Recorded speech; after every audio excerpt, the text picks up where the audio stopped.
در عصر 21 زندگی داریم. عصری که بر کسی شادی و بر دیگر غم را آفرید. عصری که ساعت به ساعت از تمام روی دنیا خبرها را شنیده ایستاده‌ایم. متاسفانه با شنیدن بعضی از خبرها و با دیدن بعضی از واقعه‌های حیاتی انسانی انسان در تعجب می‌افتد. نخواهد انسان با انسان چنین معامله و چنین رفتار کند. آخر خداوند متعال انسان را از حیوان فرق کرده است. به انسان عقل و بر حیوان باشد عقل نداده است. اما کارهایی که انسان در حیات امروزه ما کرده ایستاده است حیوان با فرزند خود نمی کند.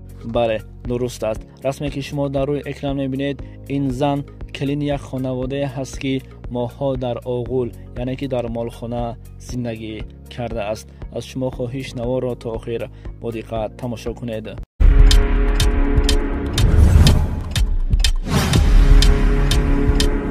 السلام علیکم دوستان عزیز، برادران و خواهران و تماشاگران شبکه کاروان عمر.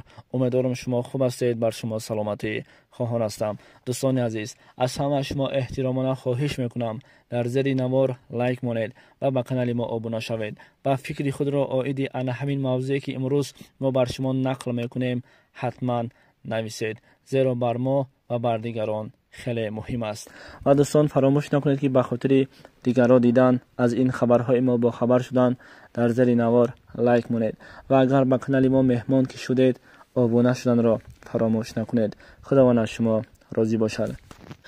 نوار و موضوعی که امروز درباره این کلین و خشتامن ظالم بر شما صحبت میکنیم واقعا اساس دارد و این حادثه در جمهوری ازبکستان در ولایت اندیجان در دهه با نام اوزون صادر شده است. نوار را پورا می توانید که این زن خودش معلومات می دهد عائد حیات گذشته خود و می توانید پورا نوار را از صفحه تلگرام کانال ما تماشا کنید. خب دوستان عزیز، در حیات امروزه به حادثه های دچار می شویم که با عقل انسان هیچ راست نمی آید. بله درست است. در حیات هر خیلی انسان ها را می بینیم. خشتامن های ظالم هستند و کلین های ظالم هستند. خداوند بر این دو طایفه انسان و انصاف و هدایت برای راست فرماید.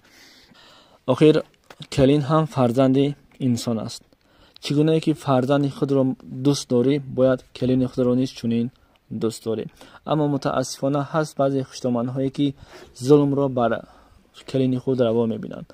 آخر کلین بیگانه هم باشد همسری فرزند است. اما هست بعضی کلین هایی که بر خشتامن های خود چنان ظلم میکنند حتی حیوان به حیوان چنین ظلم را روا نمیبینند. آخر تو هم مادر داری.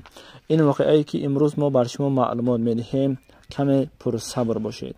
این واقعه در جمهوری ازبکستان صادر شده است و کلین چنین نقل میکند. این قدر عذاب و شکنجه به خاطر آن بود که من فرزند خود را نخواستم بر دختری خشتامنم میدهم. خشتامنم از من چندین بار خواهش کرد که فرزند اولم را بدهم. من گفتم نه، من میتوانم که فرزند دوم یا سومم را دهم. اما متاسفانه خشتامنم من را لط کوب کرد، چنان زد، چنان عذاب داد و با این هم قهر و غضبش پس نشد. من را ماه‌ها در آغل یعنی که در مالخانه پنهان کرد و این حال و احوال زن بیچاره را ببینید که پوست در روی استخوان مانده است و خلاص و ماه‌ها در آغل زندگی کرده است. بله دوستان عزیز، حیاتی که امروز ما و شما زندگی داریم با سبب بعضی از خطای کوچک حتی انسان‌ها را کشته ایستاده‌اند. با سبب تربیت کردن چنین حادثه‌های از حیات امروزه ما و شما صادر شده است. اما شرط نیست شما به خاطر تربیت دادن باید با زبان شیرین و خوشرو صحبت کنید. اما من حیرانم که چرا و نخواد خشتامن اینقدر ظالم شود و یک دختر بیچاره را به چنین حال و احوال گرفتار کند. کجاست آن ناموس شما؟ کجاست آن وجدان شما؟ کجاست آن ایمانی که خداوند بر شما به ارزانی داده است؟ نخواد با یک دختری بیگانه، دختری که همسر فرزند شما هست چنین ظلم را روا بینید. نوار پورا در صفحه تلگرام کانال ما هست. متاسفانه ما در اینجا نمیتوانیم گذاریم زیرا که از ادمین که یعنی که افطار کانال همون یوتیوب پرسیدم اجازت ندادن.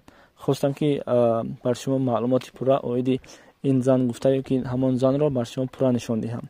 خوب نوار پورا در صفحه تلگرام کانال ما جایگیر است. سلام دوستان، سنجش شناسنامه خارجی یعنی که زاگرام پاسپورت برای شما مشکل شده است و شما نمیتوانید در کجا چطور بسنجید. و اما پیش راه این مشکل شما را گرفتیم. شما اکنون میتوانید در خانه نشسته پاسپورت های خود را بسنجید و جواب درست را بگیرید. تنها با طریق واتساپ با این برادر صحبت کنید. این برادر بر شما چیزی گفت همان کار را بکنید. البته جواب پورا و انیق به شما روان میکنند.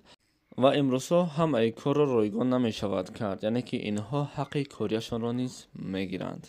به شما برای کار